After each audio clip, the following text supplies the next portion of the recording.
नमस्कार माझ्या मित्रमैत्रिणींनो.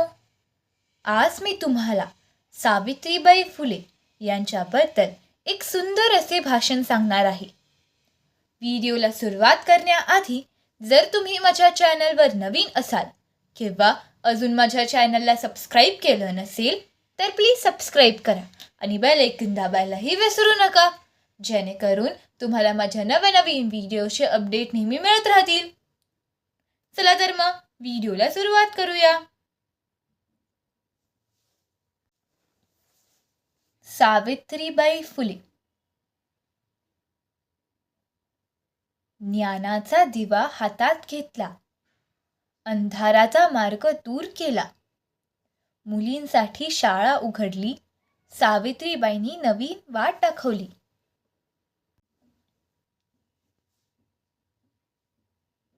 नमस्कार मान्यवर अध्यक्ष महोदय, आदरणीय प्रमुख पाहुणे, पूजनीय गुरुजन वर्ग आणि माझ्या मित्रमैत्रिणींनो.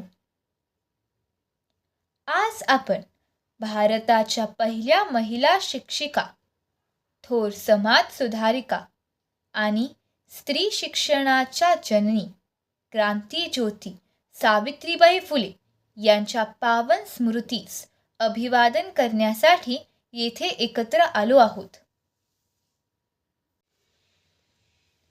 सावित्रीबाई फुले यांचा जन्म 3 जानेवारी 1831 रोजी झाला. ज्या काळात स्त्रियांना शिक्षणाचा अधिकार नव्हता त्या काळात त्यांनी शिक्षणाचा झेंडा हाती घेतला. समाजाकडून अपमान, टोमणे आणि अन्याय सहन करूनही त्यांनी आपले कार्य थांबवले नाही. अंगावर शेण आणि दगड पडले तरी शाळेचा दरवाजा त्यांनी कधी बंद केला नाही. महात्मा ज्योतिबा फुले यांच्यासोबत त्यांनी मुलींसाठी पहिली शाळा सुरू केली.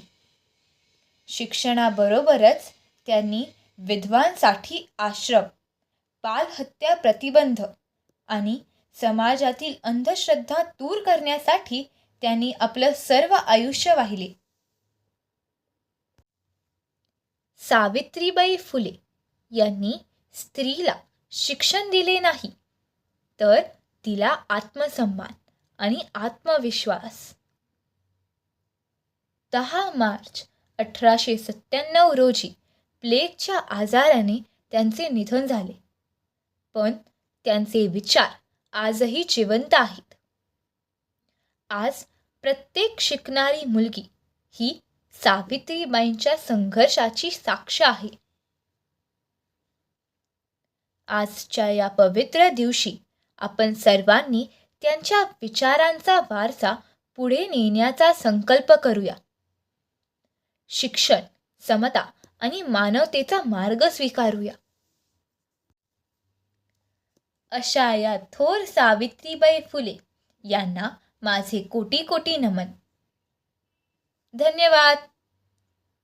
जर तुम्हाला माझा हा व्हिडिओ आवडला असेल तर प्लीज लाईक, शेअर आणि सबस्क्राईब करायला विसरू नका.